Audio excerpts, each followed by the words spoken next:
বিসমিল্লাহির রহমানির রহিম। প্রিয় শিক্ষার্থী, আশা করি তোমরা ভালো আছো, ঘরে আছো, নিরাপদে আছো, সুস্থ আছো। আজকে আমি accounting equation, tabular analysis of transaction, summary of ট্রানজ্যাকশনের আরেকটি অঙ্ক নিয়ে আমি তোমাদের মাঝে হাজির হয়েছি। এর আগে আমি আরও 2টি অঙ্ক এই অধ্যায় থেকে করিয়েছি, আজকে 3টি অঙ্ক হবে। তো এই অধ্যায়ে আমি মনে করতেছি এই 3টাই তোমাদের জন্য যথেষ্ট। তারপরেও যদি তোমাদের প্রয়োজন মনে হয় কমেন্টে জানাবে। তো তার আগে অবশ্যই যারা আমার চ্যানেলকে এখনো সাবস্ক্রাইব করো নাই, সাবস্ক্রাইব করে নাও, যাতে পরবর্তী আপডেট আসার সাথে সাথে তোমরা পেয়ে যেতে পারো। তো কথা না বাড়িয়ে আমরা মূল আলোচনায় চলে যাওয়া যাক। আমরা আগে প্রশ্নটা একটু দেখে নিব। যে অঙ্কটা আজকে করাবো এটা বিবিএ অনার্স 2010 সালে এসেছে, সে অঙ্কটা আমরা একটু দেখে নিই। তো প্রশ্নটি হলো, from the following transaction prepare tabular analysis of a transaction showing effect on accounting equation. Transaction occurred in the book of Mr Zaman. তো 1 তারিখে যেটা started business, bringing cash 1 lakh, inventory 2 lakh, furniture 1 lakh, equipment 1 lakh. তো এইগুলো তার সম্পদ ছিল। তো এগুলো প্রত্যেকটা সম্পত্তির জন্য ইকুয়েশনে একটা করে ঘর হবে। ক্যাশের জন্য ঘর হবে, ইনভেন্টরির জন্য ঘর হবে, ফার্নিচারের জন্য ঘর হবে, ইকুইপমেন্টের জন্য ঘর হবে। তো এখানেও আমরা যেহেতু ব্যালেন্সে ইনভেন্টরি থাকার কারণে আমরা বুঝলাম এটাও পারপেচুয়াল ইনভেন্টরি সিস্টেম, অর্থাৎ আমরা কোনো পণ্য ক্রয় করলে সেটাকে সম্পদ হিসেবে লিপিবদ্ধ করতে হবে। 2 নম্বরে যেটা বলছে purchase good on account 2 lakh, অর্থাৎ বাকিতে পণ্য ক্রয় করা হয়েছে। তাহলে যেহেতু মার্চেন্ডাইজের ঘর আছে সম্পদ পাশে, দায় পাশে অ্যাকাউন্ট পেয়েবলের জন্য ঘর হবে।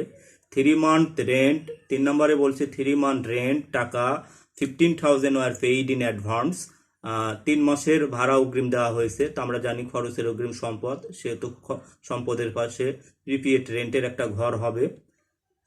তারপরে sold good for cash 1 lakh, cost 80,000, এর জন্য কোনো ঘরের প্রয়োজন হবে না। পেইড 1,80,000 ফুল সেটেলমেন্ট, এর জন্য ঘরের প্রয়োজন হবে না। সেলস গুড অন ক্রেডিট, বাকিতে পণ্য বিক্রয় করা হয়েছে, এর জন্য অ্যাকাউন্ট রিসিভেবলের ঘর হবে।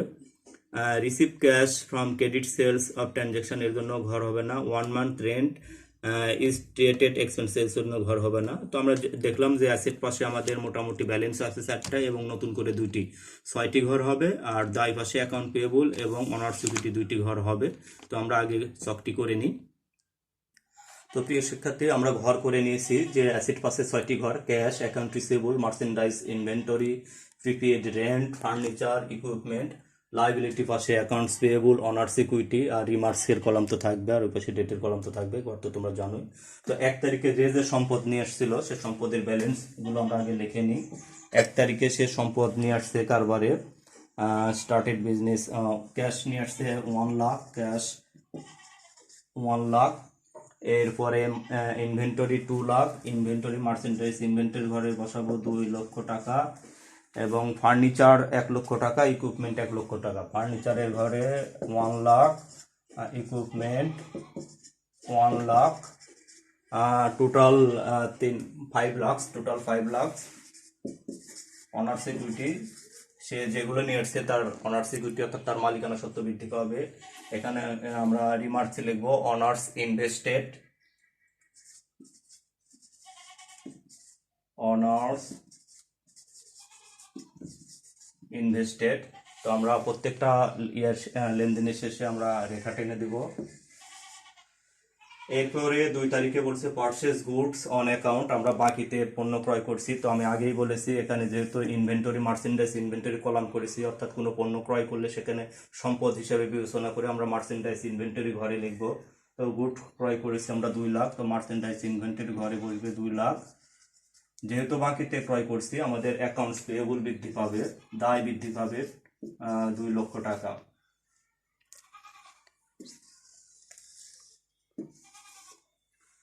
এরপরে 3 তারিখে বলছে 3 মান্থ রেন্ট টাকা 15,000 ওয়ার পেইড ইন অ্যাডভান্স। 3 মাসের ভাড়া অগ্রিম দেওয়া হয়েছে। অগ্রিম দেওয়া হলে সেটা সম্পদ, আমরা জানি খরচের অগ্রিমকে সম্পদ বলা হয়। তো অগ্রিম দেওয়া হলে আমাদের ক্যাশ হ্রাস পাইছে 15,000 টাকা, পক্ষান্তরে আমাদের সম্পদ বৃদ্ধি পাইছে 15,000 টাকা। একটি সম্পদ বৃদ্ধি পেয়েছে, আরেকটি সম্পদ হ্রাস পেয়েছে। 4 তারিখে বলছে sold good cash 1 lakh, cost 80,000, আমরা বিক্রয় করছি 1 লক্ষ টাকা 4 তারিখে। তো আমাদের ক্যাশ বৃদ্ধি পেয়েছে 1 লক্ষ টাকা, আর এটার কস্ট ছিল 80,000। তো কস্ট ওই পরিমাণ মার্চেন্ডাইজ আমার কার্ভেট থেকে কমে যাবে বিক্রয়ের ফলে। তো 80,000 টাকা আমরা এতে বাদ দিয়ে দেবো মার্চেন্ডাইজ ইনভেন্টরি থেকে। তো 80,000 টাকার পণ্য আমরা বিক্রয় করেছি 1 লক্ষ টাকা। তো 20,000 টাকা আমাদের লাভ হয়েছে। তো 20,000 টাকা ইনকাম হয়েছে, আমরা ওনার সিকিউরিটির সাথে 20,000 টাকা যোগ করে দেবো 20,000। তো আমরা রিমার্কসে লিখবো এটা হলো আমাদের হলো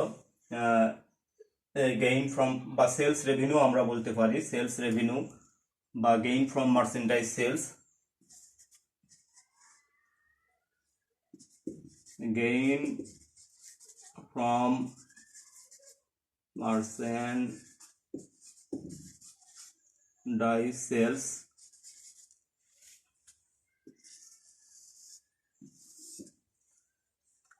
চার তারিখের পরে 5 তারিখ বলছে পেইড ফুল 1,80,000 সেটেলমেন্ট ট্রানজেকশন 2।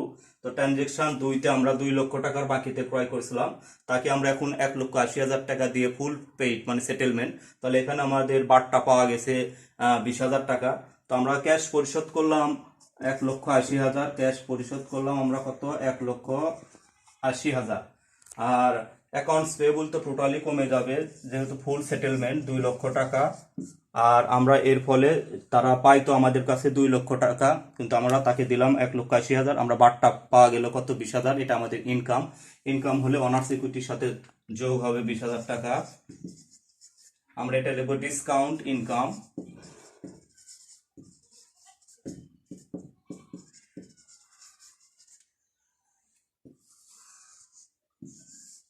Discount income.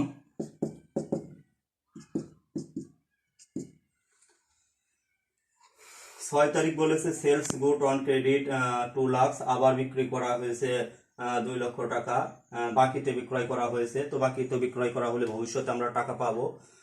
6 তারিখ 6 তারিখে আমরা বিক্রয় করেছি হলো 2 লক্ষ টাকা।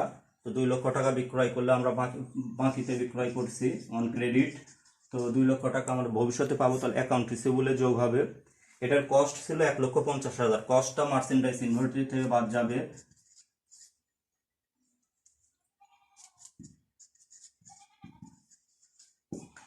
তো আমাদের 1,50,000 টাকার পণ্য আমরা বিক্রয় করেছি 2 লক্ষ টাকা। তো এখান থেকেও আমাদের ইনকাম হয়েছে 50,000 টাকা। তো আমরা 50,000 আমরা অনার সিকিউরিটির সাথে অ্যাড করে দেব। এটাও gain from sale, gain from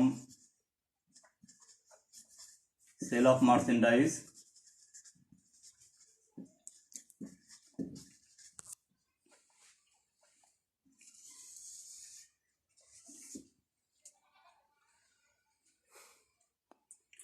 ছয়ের পরে আমাদের 7 তারিখ, 6-এর পরে আমাদের হলো 7 তারিখ।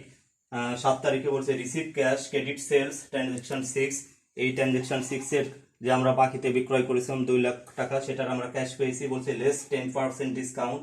তো 2 লক্ষ টাকা 10% ডিসকাউন্ট দিলে ডিসকাউন্ট আসবে আমাদের হলো 20,000 টাকা। 20,000 টাকা বাদ দিলে আমরা পাবো তাহলে 1,80,000। 1,80,000। তো 5 তারিখে যেটা ছিল পেইড, এটা মাইনাস হবে, এটা মাইনাস হবে। আর 7 তারিখে তাহলে আমরা 1,80,000 টাকা ক্যাশে অ্যাড হবে। 7 তারিখে ক্যাশে 1,80,000 টাকা অ্যাড হবে। আর আমাদের যে অ্যাকাউন্ট রিসিভেবল এটা 2 লক্ষ টাকা মাইনাস যাবে, 2 লক্ষ টাকা মাইনাস যাবে। তো আমরা তাদের কাছ থেকে পাইতাম 2 লক্ষ টাকা, তারা আমাদেরকে দিল 1,80,000, অর্থাৎ তাদেরকে আমরা ডিসকাউন্ট অ্যালাউড করেছি। এটা আমাদের এক্সপেন্সেস হলে অনার সিকিউরিটি থেকে বাদ যাবে। 20,000 টাকা অনার সিকিউরিটি থেকে বাদ দিয়ে দিলাম, এটা ডিসকাউন্ট এক্সপেন্সেস।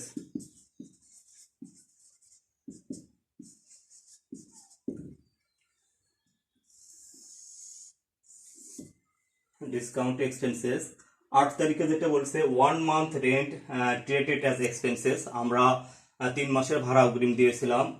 3 মাসের ভাড়া অগ্রিম দিয়েছিলাম 3 তারিখে। 3 তারিখে 3 মাসের জন্য 15,000 টাকা ভাড়া অগ্রিম দিয়েছিলাম। সেখান থেকে এখন বলা হইতেছে 1 মাসের এক্সপেন্সেস ট্রিট করতে হবে। তো এক্সপেন্সেস ট্রিট করলে 1 মাসের 15,000 টাকাকে 3 দ্বারা ভাগ করলে 5,000 টাকা। তো 5,000 টাকা খরচ হয়ে যাবে, প্রিপেড রেন্ট থেকে বাদ যাবে, আর এক্সপেন্সেস অনার সিকিউরিটি থেকে বাদ যাবে। তাহলে আমরা প্রিপেড রেন্ট থেকে মাইনাস করব 5,000, আর অনার সিকিউরিটি থেকে মাইনাস করব 5,000। এটা লিখবো রেন্ট এক্সপেন্সেস। তো শিক্ষার্থী এখন আমাদেরকে যোগফল টানতে হবে, আমরা যোগফল টেনে নিই। তো শিক্ষার্থী এখন পর্যন্ত যারা আমার চ্যানেলটিকে সাবস্ক্রাইব করো নাই, চ্যানেলটিকে সাবস্ক্রাইব করে নাও। আমরা যোগফল টেনে নিয়েছি, দুই পাশের যোগফলই হয়েছে আমাদের 5,65,000 টাকা। 5,65,000 টাকা, এই ছিল আমাদের আজকের অঙ্ক। পরবর্তীতে আমরা নতুন টপিকস নিয়ে তোমাদের মাঝে হাজির হব। সবাই ভালো থাকবে, সুস্থ থাকবে। ধন্যবাদ সবাইকে।